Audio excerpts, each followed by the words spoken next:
Saudara-saudara yang dikasihi oleh Tuhan, sejak muda saya sudah mengenal almarhum. Saya sebut namanya Pak Yakub Sitopa.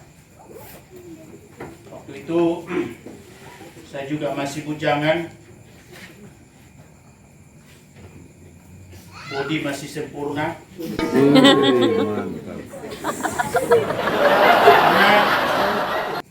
Nah, dalam pemberitaan firman Tuhan malam hari ini saya beri tema sangkakala tiba. Mendengar kata ini agak jarang kita baca, agak jarang kita dengar. Justru bisa sedikit menakutkan orang. Oh my God. Ada ungkapan di kampung saya, kalau orang meninggal, orang-orang tua biasa mengatakan, oh nalampi juga sangkakalanna. Berarti dia juga sudah mengakhiri hidupnya. Sangkakala sudah tiba pada dirinya. Termasuk yang dialami oleh orang tua kita di tempat ini. Kalimat yang kedua yang biasa muncul kalau ada pekerjaan yang cukup lama dikerjakan, orang biasa katakan, lana kamu niko kutu sangkakala manemantak tu karangambo. Oh no. Saya pakai bahasa kampung. Artinya begitu sulitnya, begitu lamanya pekerjaan itu baru selesai. Lagi-lagi mau bicara soal akhir dari sebuah perjalanan hidup. Saudara-saudara, dalam Alkitab masing-masing ditulis dan memiliki makna. Kejadian sampai Wahyu. Para pendeta, para orang yang pernah belajar teologi pasti tahu. Dan pasti hafal apa isi Kejadian, apa isi Bilangan, Ulangan, dan seterusnya sampai Wahyu. Tapi saya kira tidak cukup malam ini kalau itu yang saya mau jelaskan.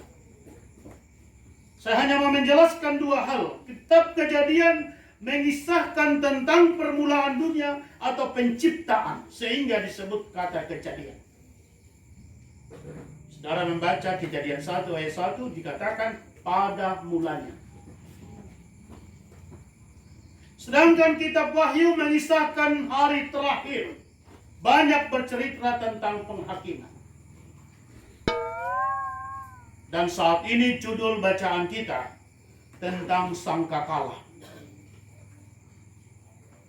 Yaitu penghakiman Allah untuk menyadarkan manusia sebelum kedatangan Kristus.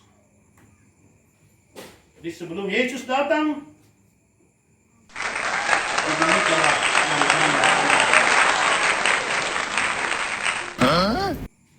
selama sangkakala dibunyikan, pemberitaan Injil tetap berlangsung dalam rangka mengupayakan dan menyadarkan umat manusia. Alkitab mencatat sampai 7 kali sangkakala dibunyikan. Tadi saya sudah uraikan di rumah, sangkakala pertama apa isinya, kedua, ketiga, keempat, kelima, keenam, tapi saya pikir-pikir nanti terlalu lama nih khotbah. Jadi saya tutup saja dengan sangkakala ke-7. Sangkakala pertama, sepertiga bumi dihanguskan. Tumbuh-tumbuhan juga dimusnahkan. Dan sangkakala ke-7, yaitu sebagai tanda peringatan yang terakhir. Ke-7 berarti terakhir. Bunyi yang terakhir. Nah, saudara-saudara, pembacaan kita saat ini ayat 15 sampai ayat yang ke-19. Ayat 15 mengatakan, lalu malaikat yang ke-7 meniup sangkakalanya, dan terdengarlah suara-suara nyaring di dalam surga. Katanya, pemerintahan atas dunia dipegang oleh Tuhan kita, dan Dia yang diurapinya, dan Ia akan memerintah sebagai raja sampai selama-lamanya. Ada pengalihan kekuasaan. Ada perubahan yang terjadi. Kekuasaan di bumi diambil alih oleh Tuhan, memasuki kekuasaan yang baru, yaitu kekuasaan di sorga. Jadi saudara, kekuasaan yang diberi kesempatan untuk mendapat anugerah karunia dalam memimpin atau apapun, sekali waktu akan berakhir.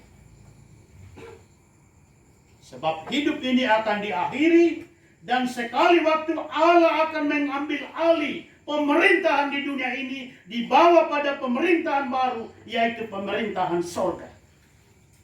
Siapa yang berdaulat, siapa yang berkuasa di sana adalah Allah sendiri. Dikatakan dalam teks bacaan kita, ia akan memerintah sebagai raja sampai selama-lamanya. Kalau pemerintahan kita akan berakhir, tapi pemerintahan Allah akan berlangsung sampai selama-lamanya.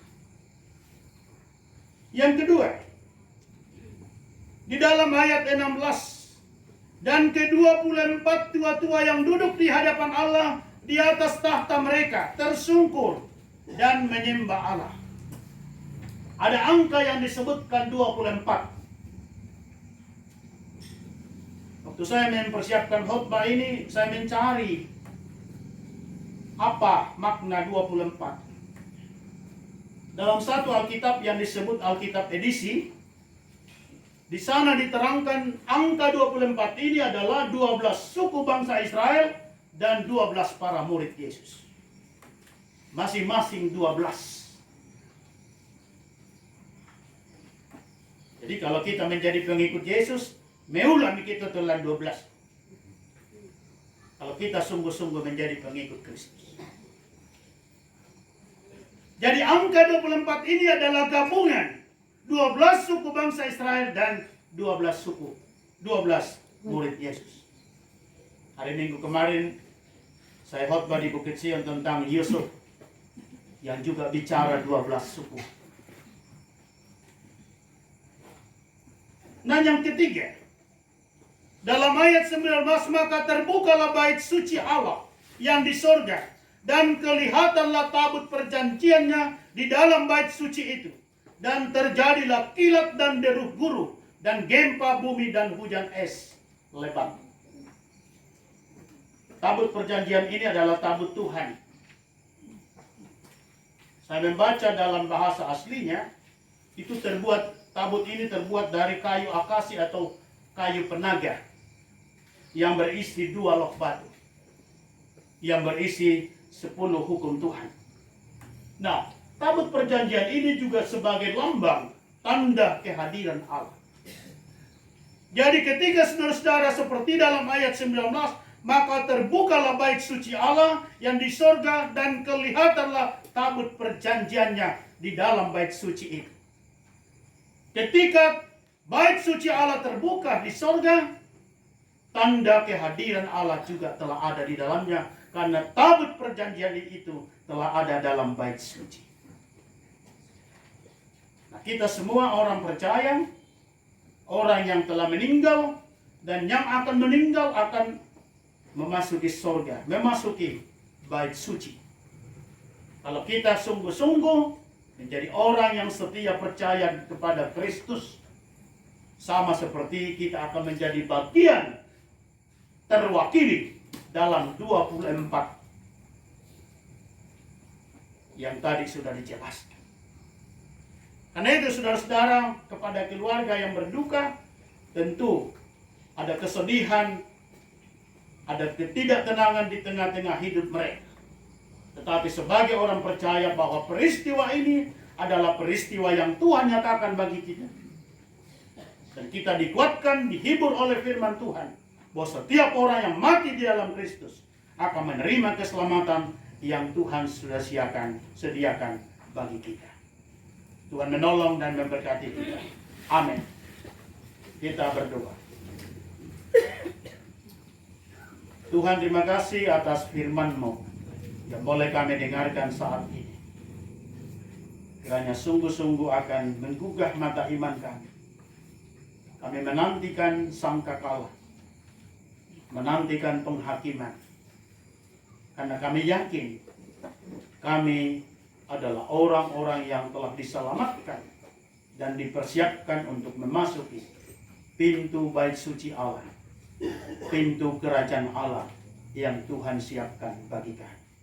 Di dalam Yesus Kristus kami datang berdoa dan bersyukur. Amin.